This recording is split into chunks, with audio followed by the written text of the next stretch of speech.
One Punch Man episode 8 literally contains the best fight in season 3, which is Flashy Flash vs Gale Wind and Hellfire Flame, and I go as far as to say that this is the best episode of season 3. Much better production choices, really good soundtracks, and a lot of movements, especially in the first half. Obviously compared to new gen anime, it's not really up there, but it's much better improvement than all the previous episodes we've seen so far. Obviously this still contains problems, bad choices at times, but the fight was good. They portrayed speed beautifully in a lot of parts, and this fight contained a lot of movements and animation. The second half, I'd say we got the usual. I did like the scene of Child Emperor saving the kid, but a lot of things got butchered, like Child Emperor finishing off Phoenix Man and how they portrayed G5. But again, as I said, I think this episode is much better than anything we've got so far, specifically because of the first half. Let's talk about it. Now, in my opinion, the episode starts well. Flashy Flash encounters the two monsters and blitzes them. In the manga, he actually encounters 3, so they removed one monster. That monster isn't really important, so 3 or 2 tomato. I also think that Flashy Flash in the manga wasn't supposed to continue walking after saying that bragging is for losers. But walking or not doesn't make any difference. The scene of Flashy Flash walking and suddenly started to hear the sound of clapping, he turns around, then Hellfire Flame lights the standing torches. I think it was good. This was literally kinda animated in the manga, but they surprisingly did a good job with the camera movements. Many were actually afraid that this wouldn't be adapted, as they could have had the light torches being lit beforehand, but nonetheless, Flashy Flash after doesn't even let Wind finish his sentence and attacks him immediately. But both of these ninja managed to dodge. Now this is slightly different than the manga, and some people would say that it's a production or animation mistake, but I don't think it's the case. You see, when Flashy Flash attacks after the torches are lit, the manga shows only Gale Wind dodging, with Hellfire Flame inconsistently mysteriously ending up a meter away in the next panel. I think the anime fixes this by having both ninja dodge simultaneously, Gale Wind warping to the ceiling and Hellfire Flame creating distance immediately. In the manga, if you pay closer attention when only Wind dodges, the next panel shows Hellfire Flame literally standing next to Flashy Flash, only to cut to the next panel having him be distant 1 meter away. I think the anime actually improves on a small moment from the manga to create a smoother, more logical sequence, so I guess it's fine if Flashy Flash attacks both in the manga. I think the whole sequence was okay to start off the episode. The only issue I have with this, and obviously this is because I'm a hardcore fan of One Punch Man, is that there was supposed to be a considerable amount of wind while Gale Wind dodged Flashy Flash, but again, as I said, it's not really a big of a deal. After that, we get this scene where Flash attacks Hellfire Flame and they both started fighting. It looks like a blending of both 3D and 2D animation, and in my opinion, it does look good. You can also say that this whole sequence exchanging slashes was anime only, since in the manga, you're supposed to see this, so I think it's a good addition. This whole exchange was decently good, and one different thing from the manga is that Flash is supposed to get hit and defend against these wires, but in the anime, he dodges everything, which actually makes sense if you know Flashy Flash's character. After, they have this other exchange that I think is alright. They then go down to a different site, and the manga generally does a good job in this one, but the way Flash was running in the water and dodging the wires was beautifully done in the anime, and I'd go as much as to say that it's more hype in the anime than the actual manga. Just in this particular part, by the way. Some pretty cool camera movements, which is a pleasant surprise since they aren't really following the manga panel by panel like they used to. The way Flash used the sword to stop his acceleration was also pretty good. Now these scenes you see of Flash exchanging hits against the two ninja, the way they are storyboarded is much different than the manga. They even have multiple anime original scenes, and I gotta say, I completely love the usage of these color lines portraying speed. This is used in multiple anime such as Solo Leveling. The scene where Flashy Flash starts rotating is anime only, and the usage of CGI in this particular scene isn't jarring. It doesn't look bad. One thing they also changed from the manga, in this instance when both Wind and Flame kicks Flashy Flash, he's supposed to blitz them right after, but in the anime he gets kicked, stops for a second, and then blitz them right after, which was also good. Now they are supposed to be scratched in the face, but it wasn't shown in the anime for some reason, and I don't really know why. Now the next sequences obviously have problems, but they're still good in my opinion, especially when both ninja dropped their weapons. The explosions and slow motion were handled well, the sound effects and the visuals really did make it feel like it's a super fast fight, and at times it feels like you're watching a Dragon Ball Z fight. And then it cuts to my favorite sequence, and I think it's the best animated so far. In my opinion, this was adapted just the way we One Punch Man fans envisioned it. The kicks were still happening after Flash blitzed his way to his sword, which shows his immense levels of speed, and blitzed the two monsters right after. I really love this scene, and I didn't want them to drag it with still images because it would make the character look slow. The OST choices was good, and Flash's voice acting was impeccable. Obviously, when it comes to art, the manga is much better, and I'm not gonna say this whole fight is better than its manga's counterpart, obviously that's not the case,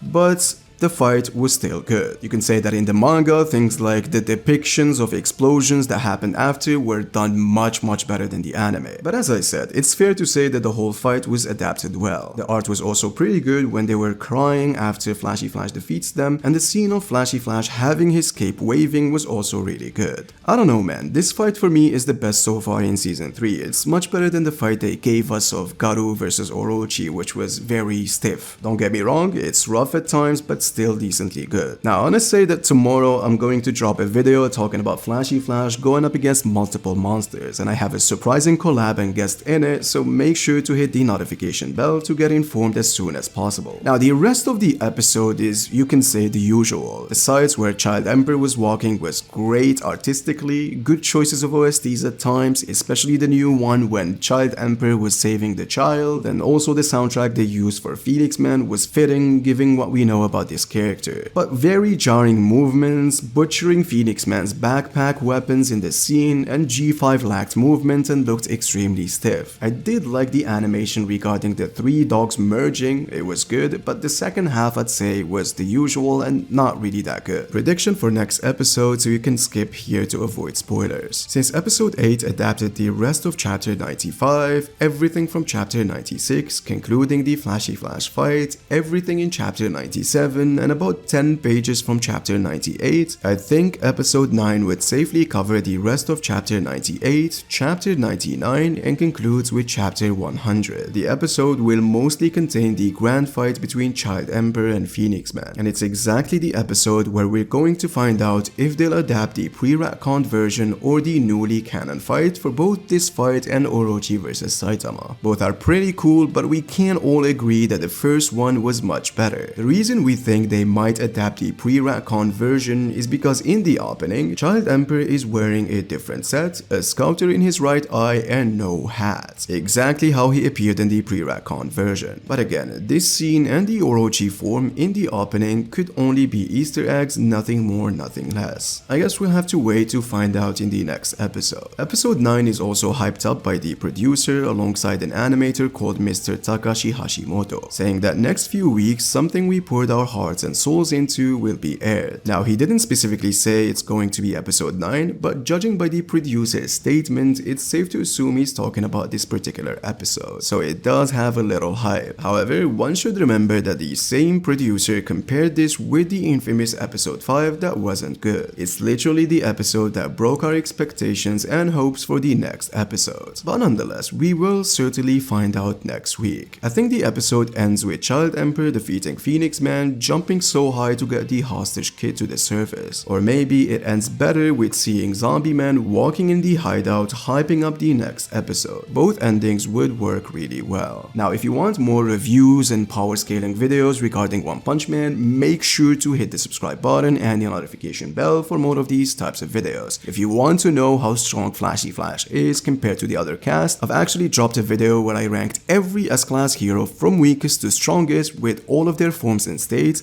You should go and check it out. Until next time, please take good care.